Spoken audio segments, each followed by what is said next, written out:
que não quer calar é tudo que tá acontecendo no Manchester City, Fred, pode respingar no Bahia? É isso que eu quero saber. Cara, Clarinha, poder pode, mas o City não pode ser expulso da Premier League, né? De acordo com as regras. Então, assim, na teoria, pode acontecer do City ser expulso da Premier League, jogar futebol amador, o Grupo Abu Dhabi achar que não vale mais a pena ter o projeto todo sem o centro do projeto. Poder pode. É provável? Não. A chance é pequena? É ínfima, né? Porque, assim, o que a gente tem nesse momento, e eu tenho tentado conversar com gente de diversos lados dessa história, a sensação de que tá todo mundo meio... Cara, eu nem sei o que vai acontecer, quando começa, porque não há parâmetro. É o maior caso de acusação da história da Premier League contra um próprio clube. A Premier League são os clubes, tá, gente? Não é uma entidade e os 20 clubes. Os 20 clubes são a entidade. Então, é a Premier League tentando se autorregular, acusando o Manchester City. São mais de 100 infrações. Enfim, basicamente, o grosso dessas acusações vem de inflar as próprias contas, inflar a receita e esconder alguns gastos com contratos paralelos. É basicamente isso, para não cair no fair play financeiro, no fim das contas, né? E ter mais dinheiro para investir. E hoje a gente teve a primeira entrevista de alguém do Manchester City desde as acusações virem à tona na segunda-feira. É uma pena que a gente não possa conversar com ninguém do Manchester City que não seja quem trabalha com o futebol. A gente não tem acesso à diretoria, a gente não tem acesso ao Ferran Soriano, a gente não tem acesso a ninguém. E isso é normal, que na Inglaterra, o Conte estava outro dia reclamando disso no Tottenham, falando, cara, eu vim aqui responder coisas que, cara, eu queria que tivesse um diretor aqui, que é mais comum em outras ligas, né? Na Itália, você pode dizer melhor, na Bem Alemanha, comum. né? Na Alemanha, volta e meia, o Kahn tá lá falando em vez de ser o Nagelsmann. Aqui não. Aqui não é assim. Então, mais uma vez, o Guardiola teve que ser o porta-voz de um problema que não lhe compete, né? Diretamente. Mas deságua na própria reputação do Guardiola, né? No fim das contas, caso o Manchester City venha a ser encontrado culpado. Então, o caso ele é basicamente embrionário em termos de passos do julgamento, né? Porque as acusações foram feitas. Mais de 4 anos e meio de investigação da Premier League contra o Manchester City. As acusações estão aí. Quanto tempo o City vai precisar para preparar uma defesa de 100 acusações? É verdade. Quanto tempo da defesa dessas 100 acusações, qual a parcela dessa defesa pode vir das defesas que o City teve agora contra a UEFA e depois ao CAIS? Né? O quanto que pode ser aproveitado e poupar tempo e acelerar esse... Tem gente que fala que pode durar meses e tem gente que fala que deve durar anos. Pode ser que o julgamento, o veredito venha com o Guardiola já em outro clube. Ou jogando golfe nos Estados Unidos. Entendeu? Então, assim, por isso que quando você me pergunta, vai desaguar no Bahia City? Não, poder pode, mas assim, é muito improvável e a gente não tem nenhuma ideia das ramificações de tudo isso, tá? Dito tudo isso, a gente tem um trecho da entrevista coletiva do Guardiola, uma entrevista coletiva sem qualquer... ele não titubeou em nenhum momento, tá? Foi uma entrevista coletiva de defesa passional do treinador ao clube. They open a precedent right now. What they have done to us, be careful. Be careful in the future, because many clubs they make suggestions, and there are a lot of clubs that they can be accused, like we have been accused, without maybe being innocent. I don't know what's going to happen in the future. Uma ameaça. Então, o Guardiola ficou, e isso ele já falou várias vezes hoje, voltou a repetir, quando o City ele foi sentenciado pela UEFA, e não acusado, quando foi sentenciado, culpado, em janeiro de 2020, 9 clubes da Premier League foram na UEFA e falaram, esse clube não pode mais jogar a Liga dos Campeões. E aí a punição foi de 2 anos de suspensão, revertida meses depois pelo CAIS. O Guardiola até hoje lembra desses 9 clubes. E ele acha que são que o grosso é mais ou menos esse aí. Ele lista os 9 clubes, né? Nessa entrevista coletiva. E é basicamente isso. Olha, cuidado, porque como Justin Timberlake falava, Carol Albuquerque, what goes around comes around. Né? Crimea River. Crimea River. Né? O que Eu não te sei bate... sobre o que vocês estão falando. Como é que é aquele ditado? Não cospe Pau pra que cima. bate em Pedro, bate em João, não tem negócio desse? Pau que bate em Chico, bate em Francisco. Obrigado, não é Pedro Sou e João. especialista em Francisco. Nossa, eu sou péssima. Outro dia eu falei como era? Margarida, quando nasce, se espalhama pelo chão. Não tem um negócio assim? Sim, mas não é Margarida. Não é Margarida, Batatinha quando nasce. Batatinha quando nasce. Agora faz um pouquinho mais. Mas a batatinha nasce e se esparrama pelo chão, tá errado isso aí. Porque espalha ramas, mas o que o pessoal fala errado. Exatamente. Não é esparrama. Espalha ramas pelo chão. Você esteve sempre errada. Sua vida, a partir de agora, espalha ramas pelo chão. Margarida. Eu só não vou ficar tão chocada, porque teve uma vez que eu misturei esse da batatinha com o pintinho. Então, assim... O que o pintinho espalharia pelo chão quando ele nasce? Patinhas, pegadinhas, não sei. Ó, voltando para mais ou menos uma normalidade. Por favor, Marcelo, vamos lá. A impressão que dá que o Guardiola quer dizer é, se a gente estiver errado e mais gente estiver errada também, vocês têm que ir atrás dos outros e a Premier League vai acabar. É por aí. Já pensou? Porque vai que pune o Manchester City, que descobrem que o que tá fazendo o Chelsea, o que fez o Manchester United, o que faz o não sei o quê, vai que tá todo mundo errado. Vai que tem mais clube, porque você abre um precedente. Bom, se consideramos isso tudo aqui errado, e se 10 clubes fazem isso daqui, e se tem que punir os 10 clubes com a mesma intensidade, acabou a Premier League. Então, realmente pode ser uma granada dentro de um carro. Pode ser que a Premier League esteja se explodindo fazendo isso. Pode ser. Ou pode ser que só o Manchester City esteja errado. A gente fez aqui o programa na segunda-feira e foi a minha primeira dúvida. Será que só o Manchester City está errado? Porque eles estão olhando coisas de 13 anos atrás. Será que de 13 anos para cá tá todo mundo dentro da linha e só tem um fora da linha? Pois é. Talvez até seja, tá? Talvez até seja. Talvez seja só o Manchester City. Mas eu acho que o que o Guardiola provável. faz aí ele sempre fala de se defender com a bola, né? O que ele faz aí é atacar sem a bola. O Manchester City não tem, aparentemente, ainda muita coisa substancial para mostrar. O Guardiola parece que ele está dobrando. Eu vi outros trechos da entrevista que o Fred tinha passado. Parece que ele está dobrando a aposta. Agora é que eu fico mesmo, agora é que eu não saio. Agora... Sim. E se no final das contas mais 5 clubes da Premier League tiverem feito, esse campeonato perde completamente a credibilidade, cara. Não só perde os clubes porque eles precisariam ter a mesma punição, mas ele perde completamente a credibilidade. Totalmente. Cara, tem tantas ramificações e tantos contextos que a gente precisaria de outro programa para falar sobre esse caso. Mas, assim, focando na questão do Guardiola, não me impressiona, não me surpreende, mas me impressiona. Porque é isso, ele dobra o que ele falou lá atrás, que acredita na diretoria e tudo. E cara, toda hora que ele referia-se ao Manchester City, ele falava my club. Minha gente, meu presidente, e pode parecer bobeira, mas ele não se refere ao clube dessa maneira normalmente.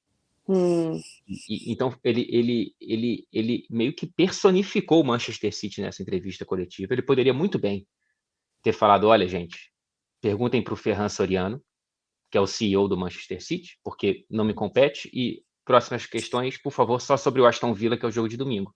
Não. Todas as perguntas sobre esse caso, e que formaram 90% da entrevista coletiva, ele respondeu. Nenhuma ele falou... Não, todas... Então, assim, ele está, de fato, defendendo o Manchester City e atacando os outros. Mas é aquela coisa, assim, quem vai estar correto no fim de uma jornada que pode durar anos? Até o fim dessa jornada, quem perde é o Manchester City. Depois da decisão, o Manchester City pode se sentir vingado ou não, né? Ou punido de maneira apropriada.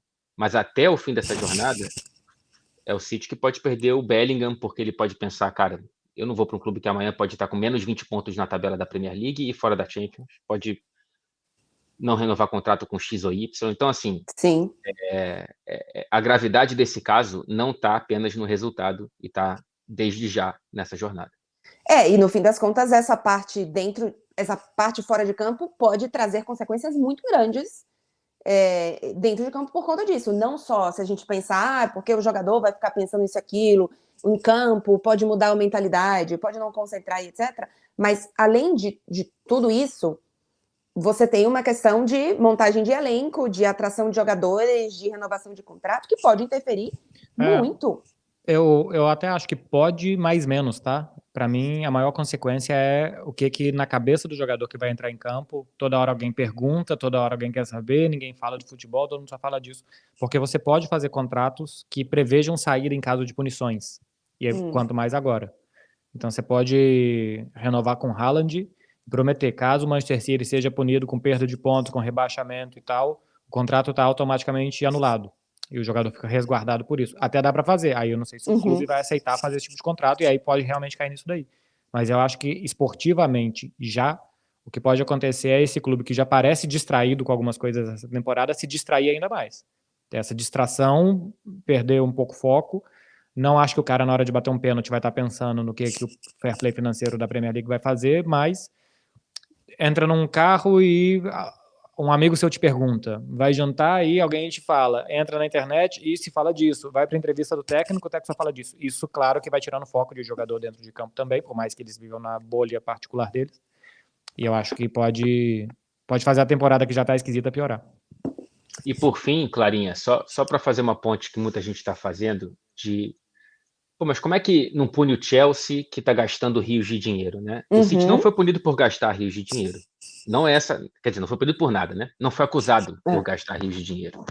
O City foi acusado, entre várias outras, de maquiar as contas. Se o Chelsea está fazendo isso, a gente não sabe. Mas não é porque o Chelsea está gastando 500 milhões, 600 milhões, que o coloca dentro da mesma casinha de acusações de uma coisa, outra coisa. Tudo pode ser fair play financeiro. Mas a acusação ao City não é o fair play financeiro clássico. Não é a Premier League falando, City, você em 3 triênios, ao longo de 9 anos, você perdeu muito mais do que poderia e, no fim das contas, vamos ter que fazer isso. Não é.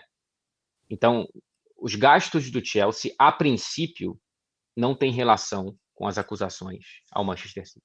Inclusive, é uma maquiagem em coisas diferentes, mas assim como a Juventus, né? Que a maquiagem do City é muito mais relacionado a patrocínio, né? A, digamos, a supervalorização. Não é transferência de jogador como a Juventus. Isso, né? E a Juventus é uma maquiagem, na maioria das acusações, nas transferências.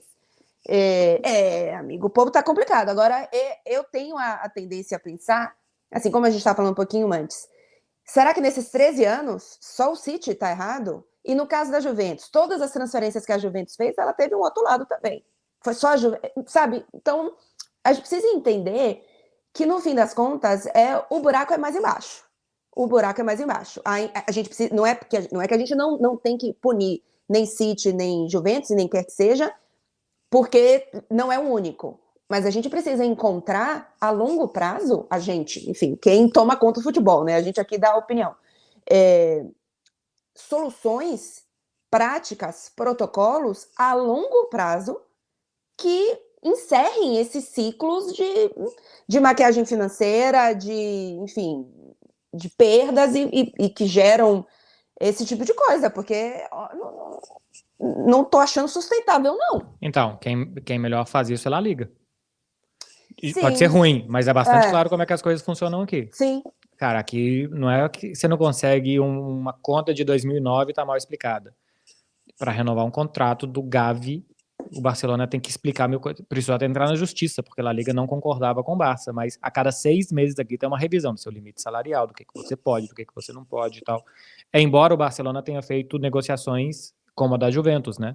Fez o Arthur Pjanic, fez o Matheus Pereira, Alejandro Marques, fez o Cili sem Neto, inclusive foram com 3 brasileiros, olha só vocês. Eu acho que é simplesmente coincidência, tem nada a ver, são agências diferentes e tal, o Matheus Pereira veio pro B, mas aqui o fair play de La Liga é bastante claro em relação, e é bastante atualizado. Ó, este ano você não pode porque ano passado você fez isso, esse ano você pode tanto porque ano passado você fez isso. Então, o daqui eu acho que é ruim porque ele luta uma guerra sozinho. Mas eu acho que é o mais claro, o mais correto e o mais sóbrio dos fair plays que a gente tem por aí. Eu tenho uma dúvida, Marcelo, não dá pra gente se debruçar muito nisso, mas o fair play de La Liga, ele não congela o patamar dos clubes? Ele não garante que Barça e Real Madrid sejam sempre Barça e Real Madrid e impedem que o Sevilla ganhe mais Eu grana? acho que o que ele impede é que venha a família real do Catar e compre o Sevilla Sim. ao invés de comprar o Newcastle. Porque se você comprar o Sevilla e o Sevilla gera 100 milhões de euros por ano, por exemplo, você não pode gastar 500 milhões de euros. Você pode gastar 100. E você pode gastar 70% em salários, porque se você tem uma folha salarial maior do que 70%, você não é um clube saudável, porque você tem que investir em outras áreas, tem que comprar jogador e tal. E aí, se você passa a ter uma folha salarial de mais de 70%, você não pode fazer operações 1 para 1. Que a cada euro que você gastar, você pode... A cada euro que você ganhar, você pode gastar 1. Aí você vai para uma regra de 2 para 1. Ganhou 20 euros, pode gastar 10. Ganhou 50 euros, pode gastar 25. Então, o que perpetua Real Madrid e Barcelona, e hoje em dia o que perpetua o Real Madrid, né? Porque o Barcelona está tentando fazer as alavancas para poder competir, e La Liga já disse que as alavancas, por exemplo, não servem como fair play para pagar salário, é a impossibilidade de uma aventura de um rico excêntrico. Aqui não cabe um rico excêntrico. Não dá para chegar um bêbado de um cassino e querer gastar um tanto, montar um time e ir embora. Porque aconteceu isso com o Málaga lá atrás. Aquele Málaga que chegou em quartas de final de Liga dos Campeões, 2011 e tal. O fair play aqui ainda estava mais ou menos se montando. E o Málaga não pôde jogar competição europeia e acabou. Hoje está lutando para não ir para a quarta divisão. O que, na teoria, o que seria um modelo dentro disso aí sustentável é que digamos, comprei o clube, só que para eu investir 500 milhões, eu preciso fazer ele me dar 500 milhões. Então, você não vai investir comprando 500 milhões, você vai fazer o clube crescer de pouquinho em pouquinho, né? É uma coisinha ali, uma coisinha ali. Mas ninguém quer jogar esse jogo. Ninguém quer jogar esse jogo. Mas é o que seria o sustentável, né? É você ir crescendo as suas receitas até o momento que você possa. Mas quando o cara tá bêbado, Clara, ele vai pro cassino. Ele não coloca o dinheiro na poupança. Eu vou colocar 50 em renda fixa. O cara joga no 33 vermelho. É o que um excêntrico rico quer fazer. Sim. Mas é isso. Ninguém quer jogar esse jogo, entendeu? Até o Ninguém próximo, quer colocar... né? Porque assim, até o próximo rico, porque é isso. O Chelsea sai de um, vai para outro. O Manchester United está indo para outro. O Liverpool vai para outro. Cada um com o seu grau de até mesmo de investimento, né? O do Manchester United é um clube sequestrado. Não é um clube que tem investimento, né? O United é um caso diferente, não é o Chelsea que tem investimento. O United é um clube sequestrado por uma família que vai fazer muito mais dinheiro do que fez quando comprou o clube. Conseguiu comprar o clube com o dinheiro do clube. É uma história fantástica. Agora, se você pegar qualquer clube de futebol das grandes ligas, se há 10 anos eles valiam 100, hoje vale 400. Então, para qualquer rico bêbado num cassino, comprar um clube de futebol, o negócio de futebol só valoriza. Os patrocínios estão cada vez mais caros, os direitos de televisão cada vez mais caros, as transferências são cada vez mais caras, então o patrimônio do clube, o valor do clube vai aumentando. A não ser que você pegue um clube na primeira e entregue ele na terceira divisão. Se você pega o Manchester United, que todo ano vai para a Champions, e para de entregar ele na Champions. Então, pelo menos ano sim, ano não, você tem que estar na Champions para você não perder valor. Porque daqui a pouco o Big Six pode virar Big Five, se você for ficando esquecido. Mas se você é razoavelmente sóbrio nesse cassino que virou futebol, no final das contas você vai vender por mais que você comprou. Então valeu a pena o investimento.